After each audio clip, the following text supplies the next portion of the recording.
Look around you. Everything feels real. The chair you sit on, the breath in your lungs, the memories you carry. But what if I told you none of it is truly you, not even the voice in your head?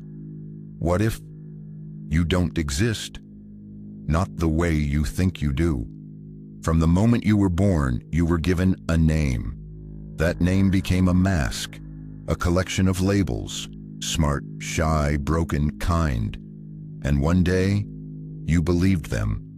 But none of those words are you. They're echoes of other people's voices. Strip away your thoughts, your memories, your preferences. What remains? Is there a core you, or just a story pretending to be a person? This isn't a new idea. The Buddha taught that the self is an illusion, a flame passed from moment to moment. Heraclitus said you never step into the same river twice, because both you and the river have changed. Marcus Aurelius reminded us, you are a soul carrying a corpse. Your body is borrowed. Your thoughts arise uninvited. So who or what are you really? Neuroscience shows that your self is scattered across the brain.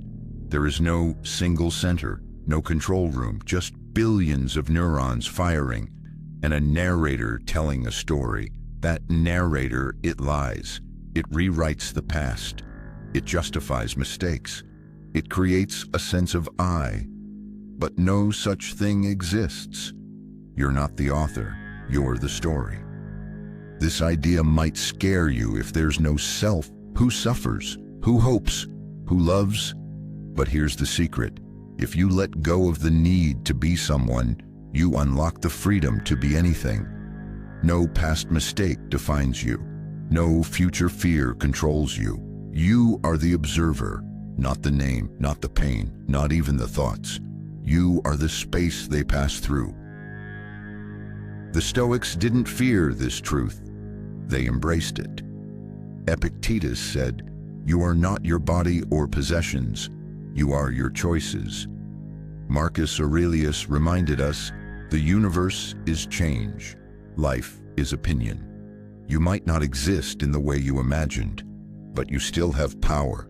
The power to act with courage, to respond with reason, to live with virtue. And maybe that's all that matters. So if you don't truly exist, then what are you waiting for? Stop protecting a false identity. Stop fearing death like it will steal something permanent. Instead, live like a flame, dancing briefly but beautifully. Be still, be kind, be here. That might be the only truth we ever need. You have power over your mind, not outside events. Realize this and you will find strength. Marcus Aurelius. If you want to train your mind to let go of fear, identity, and noise, and build unshakable peace, I've created something just for that, the Stoic Mind Kit, a digital guide to help you live like the ancient Stoics in the modern world. Check it out in the description.